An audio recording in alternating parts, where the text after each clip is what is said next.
Sniper, हाँ, ये बहुत ही फैसिनेटिंग है। लगभग 1300 मीटर दूर से किसी भी आदमी का हेड शूट कर सकता हूँ। मैंने पढ़ा शायद 3100 मीटर बेस्ट है।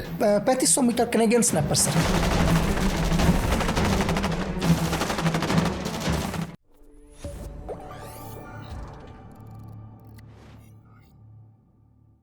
लकी बिस्ट का नाम दुनिया के टॉप 200 स्नाइपर्स में आता है। जो हम लिस्ट देखते हैं, जो लिस्ट छप कर आती है, स्नाइपर की क्वालिटीज थोड़ा मेरे को बताओ ना। बहुत फैसिनेटिंग ये कहानी है। सर मैं आपको बताता हूँ कि मेरा जो टारगेट है, मैं क्या करता हूँ, मेरी एक रेंज है सर। मुझे अपने ऊपर काबिलियत है कि मुझे भरोसा कि मेरा आर्क ऑफ फायर सही हो। मतलब आर्क ऑफ फायर वैसे सिविल में समझाता हूँ, जो रेंज है वो क्लियर होनी चाहिए। मतलब जो मेरा टारगेट है उसके बीच में कुछ नहीं होना चाहिए। चीज़ें मुझे जो एनिमी नजर आए वो क्लियर नजर आए। तो मुझे खुद पर भरोसा है कि मैं लगभग 1300 मीटर दूर से किसी भी आदमी का हेड शूट कर सकता हूँ या किसी भी एनिमी को मार सकता हूँ। 1 किलोमीटर से दूर 1300 मीटर सर, 1 किलोमीटर से भी 300 मीटर ज्यादा। वही 1 किलोमीटर दूर से आप किसी आदमी को ठोक सकते हो, हेड शूट कर सकते हैं। ठीक है, तो ऐसा नहीं है। इस चीज के लिए भी क्या होता है कि आदमी को लगेगा 1300 मीटर, एक्चुअली क्या है उसके ऊपर भी हमारी एक साइट होती है। जैसे मैं अगर ड्रैगनो के ऊपर मैं एक्सपर्ट हूं, तो उस पर एक PSO-1 लगता है, पैसिव ऑब्स्टिकल 1 उसको बोलते हैं। तो उस पर भी पूरी एक्यूरेट है कि ऐसा नहीं है कि टारगेट आपको खड़ा हुआ मिलेगा। मेरा टारगेट मुझे कभी खड़ा हुआ नहीं मिलेगा सर। हो सकता है मेरा टारगेट गाड़ी के अंदर चल रहा हो, मेरा टारगेट पैदल चल रहा हो, लेकिन आपका टारगेट खड़ा थोड़ा ना मिलेगा। ये कोई फायरिंग रेंज का प्रैक्टिस थोड़ा है कि आप फिगर 11 आपने लगा रखा है सामने, आप यहाँ से फायर मार रहे हो, वहाँ आपका टारगेट भी चल रहा होगा। वहाँ एटमॉस्फेयर भी, वहाँ की एटमॉस्फेयर में कितनी नमी है, हवा कितने की स्पीड से चल रही है, उन सबको भी देखना है। पता चले कि हवा भी मतलब मेरे राइट से लेफ्ट की ओर जा रहा है, मेरा टारगेट भी राइट से लेफ्ट की ओर जा रहा है। हवा 5 किलोमीटर प्रति घंटे की स्पीड से है, सेम टारगेट भी मेरा 5 किलोमीटर प्रति घंटे की स्पीड से चल रहा है। तो मुझे गोली उस हिसाब से चलानी पड़ेगी सर। मुझे अपनी PSO को उस हिसाब से सेट करना पड़ेगा। अब एक सवाल मेरे मन में हो रहा था, ये स्नाइपर्स जो होते हैं, जैसे मैंने पढ़ा शायद 3100 मीटर बेस्ट है। 3500 metre Canadian snapper sir. Canada के 3.5 किलोमीटर 3.5 किलोमीटर दूर बैठ के उसने ठोक दिया।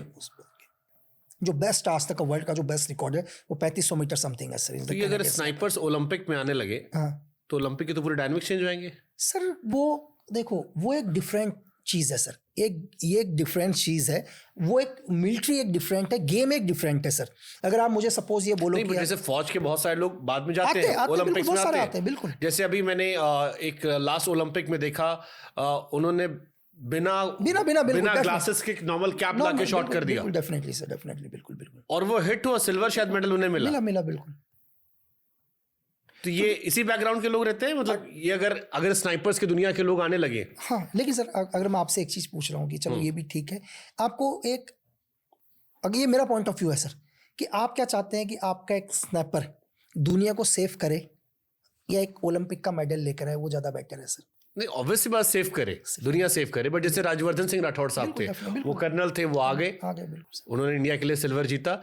मैं कह रहा हूँ जो हमारे ओलंपिक से पैरामीटर सेट है बिल्कुल। बहुत मैं हाइपोथेटिकल सवाल पूछ रहा हूँ केवल, मैं ये नहीं कह रहा कि वो आ जाए। मैं कह रहा हूँ अगर ये स्नाइपर्स जिसने 3500 मारा या आप 1300 कह रहे हो कि इजी शॉट करता हूँ, ये तो ओलंपिक के अगर आ जाए तो डायनामिक चेंज कर देंगे पूरे। क्योंकि सर देखो क्या है, एक नए लड़के को ओलंपिक में जाने के लिए या कोई भी एक फायरिंग प्रैक्टिस करता है तो उसको 10 चीजें सीखनी पड़ती है कि यार आपका राइफल ये है, आपकी फोर्थ साइड टिप है, आपकी बैक साइड असेंबली है, ठीक है, आप यहाँ पर सिस्त लो, यहाँ आपका टारगेट है 15 मीटर, 20 मीटर, 50 मीटर। वो तो पहले से एक्सपर्ट है ना सर।